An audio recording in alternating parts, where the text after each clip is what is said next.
taking a quick look at the new Transformers Studio Series Bumblebee movie, Voyager class Soundwave, and Core class Ravage. Both these figures are sold separately. Can you believe it?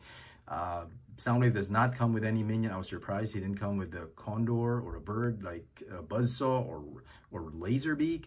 Instead, Ravage will be sold in this new Studio Series class called the Core class, which patterns itself after the War for Cybertron trilogy Core class figures, which are smaller figures. I guess the smallest, or next to the smallest figures in the series. So if you want both of these, you'll have to buy them separately. Now, honestly, at first glance, I absolutely love both figures. They are very, very movie accurate. They appear in the first opening minutes of the movie Bumblebee.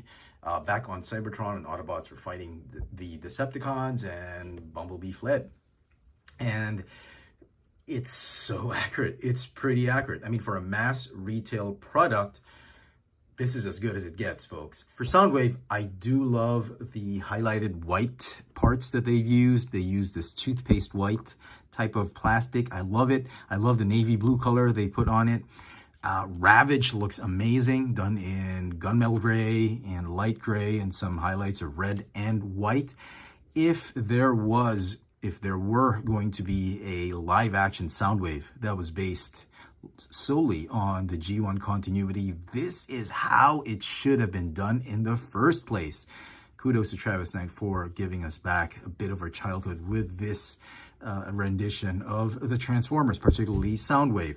He shouldn't have been a satellite or a Mercedes luxury car. This is how Soundwave should have looked. Blue and white, not all gray. If you look at the figure, Soundwave figure, his proportions are amazing. He's not too bulky, he's not too lanky and thin, and you can clearly see everywhere that there are hardly any blank spaces or spaces that you feel they'd scrimp on. Even in the inner thighs of this figure, there's some detail they put on it. So Hasbro really did a number on this figure, and I absolutely love it. If they want to push this further, this figure I think will be successful if they did a movie masterpiece version of this figure. But I'm getting ahead of myself. Let's stop gushing and let's get to the details of this figure. So let's begin with Soundwave. I love how they've recreated almost every detail that was depicted in the movie.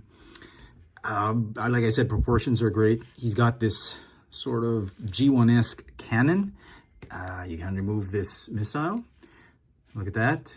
It's like an elongated version of his cannon. He's got a blaster rifle, which I'm not too familiar with. I don't know if this was in the movie.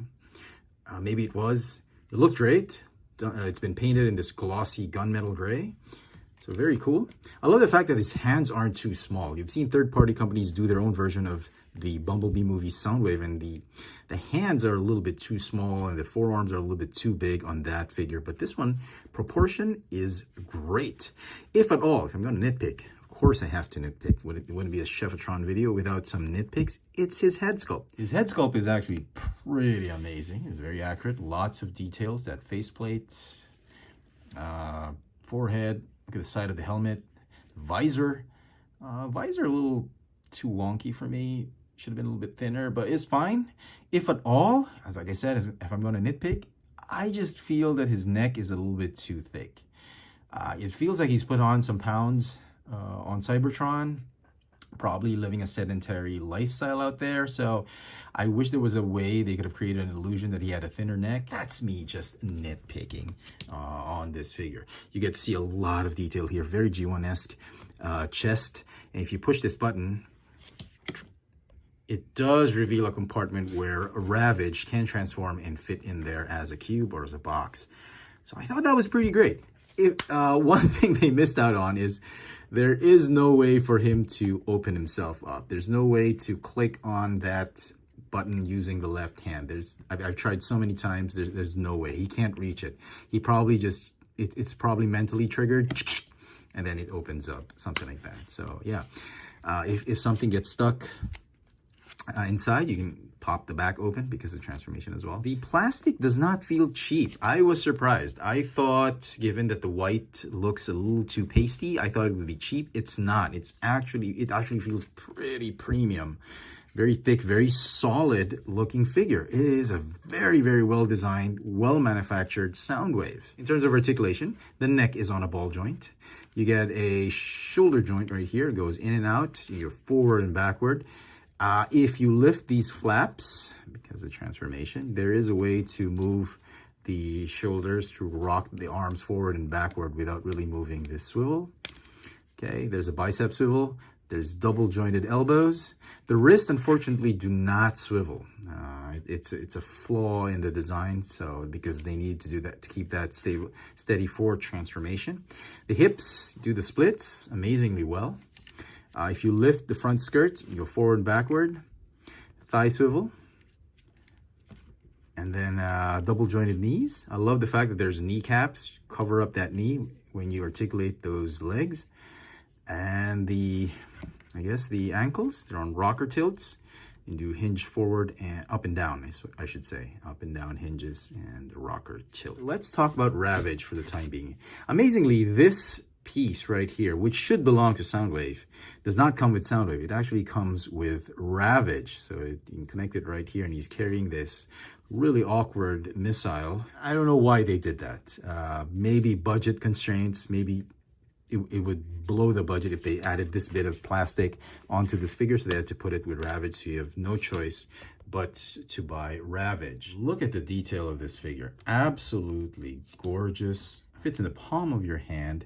The gray plastic kind of feels cheap, but they don't. It looks cheap when you first look at it, but when you feel it, it's pretty tough, pretty hard.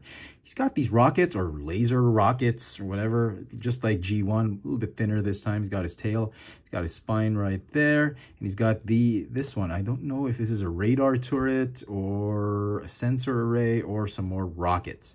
The mouth can open and close. I mean, for such a small figure, they've engineered it very, very nicely. The head can swivel up and down. All four limbs are on ball joints, I guess on the hips or on the shoulders. And then the elbows, I guess they're on, hinges. The feet, again, on hinges. The hind legs have double hinges, double knees like that. So you can really, really pose him like he's prowling or he's creeping up on somebody. For some size comparisons, here they both are with the Bumblebee movie Wheeljack, which is a deluxe class, as well as Optimus Prime, which is a Voyager class figure. And surprisingly, they are about the same height from the horns of their head to their toes. I'm actually surprised. I always believed that Optimus Prime should be about a bit taller, like a smidge taller than Soundwave, just like something like that. And for some comparisons with my other Soundwave figures, here is the G1 Soundwave, where most of these Soundwave figures are based off, and you can clearly see how much that homage they've given to that missile right there with this missile. It is a wonderful, wonderful rendition, or at least homage to that old missile. And then we have here the Siege Voyager class Soundwave. And this is obviously the Netflix Earthrise Soundwave. And boy, I am shocked to see how tall this new Soundwave is. It's much taller than these two other Voyager class figures.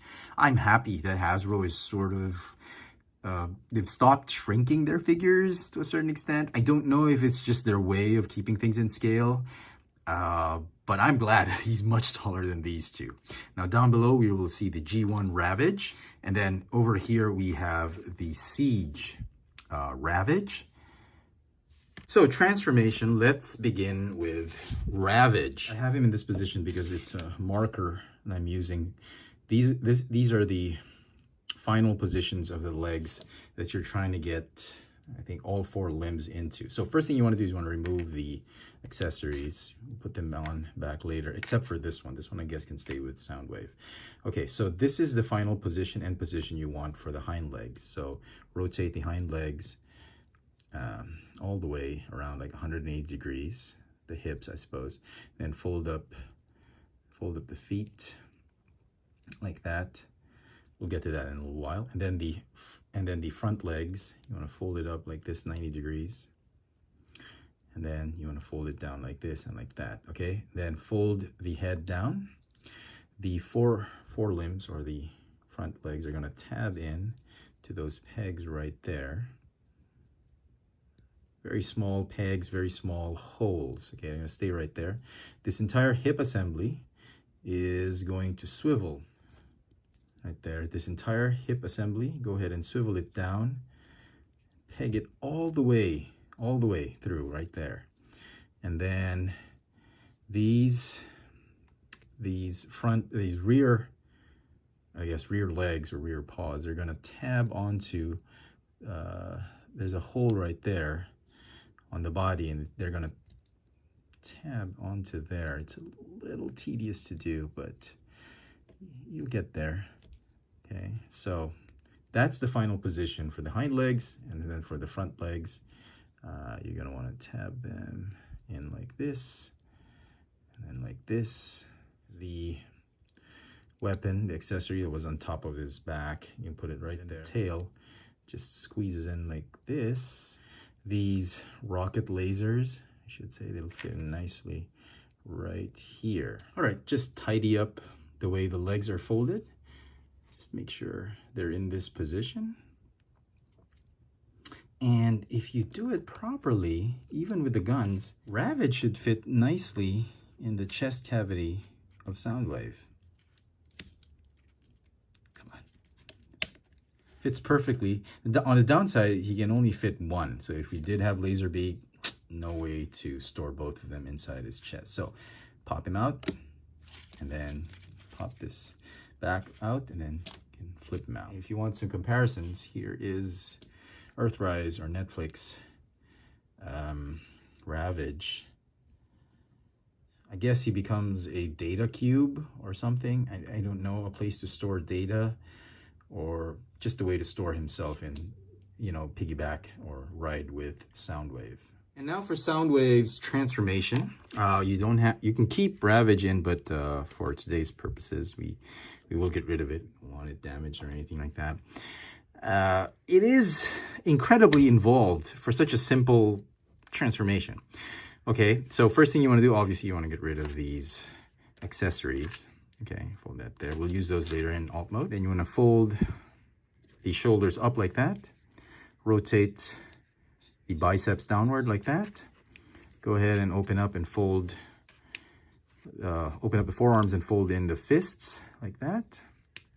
And these pegs right here on the side of his armpits, they're going to tab in to those slots right there. So that's the purpose of these flaps right here, to allow you to hinge those arms so that they'll reach those pegs, and then tab in those arms. Okay. At this point, we're going to keep the head facing the prone position. You can rotate it if you want to, but in his official alt mode, you don't have to rotate the neck or the head. So once you've got that thing done, you do the legs. The legs, I think, are the most difficult ones. So what you want to do first is you want to rotate the thighs inward all the way like this. You can pop the crotch piece up so it just doesn't get in the way. All the way till they stop, okay? Just rotate them about 100, 110 degrees, okay, inward, just like that, okay? And then you're going to bend the knees, the double jointed knees, like this. And just before you complete bending them, you want to open up the calves. I thought this was very ingenious. They hid almost all the top parts of the vehicle in the thighs. So I'm going to open it up like this, fold out all the pieces, and then you're going to fold the entire lower leg up like that. You're going to fold the ankles or the feet this way, and then rotate the feet this way, because those slots right there underneath the feet, they're going to tab onto that peg right there. So that's what you do here. Okay. Okay, just get it ready. Okay, and then these two pieces, they're going to form sort of, I guess, the cockpit or the front part, or what appears to be the front section of the ship or the alt mode. So just fold everything and crumple those legs right there. Okay, make sure they reach, and then tab this sort of front part of the alt mode. It feels like it's a cockpit, or it's probably just a fore part of the alt mode. And then what's left is the feet. You're gonna tab them onto the forearms. Okay, there you go. And then those kneecaps, you're gonna form sort of like horns, just like that. And that's that. You can put the weapons here. Peg the weapons there. You can put this one here like that. A gun or a rifle can fit right there. If you didn't already know, this Cybertronian Soundwave actually transforms into this amazing paperweight. And this is how it works.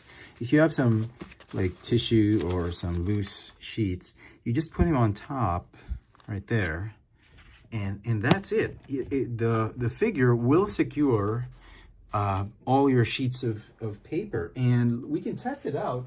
I have this high-powered industrial fan, and if you put the fan close to it, you can clearly see that those sheets of tissue, they're being kept safe by Soundwave.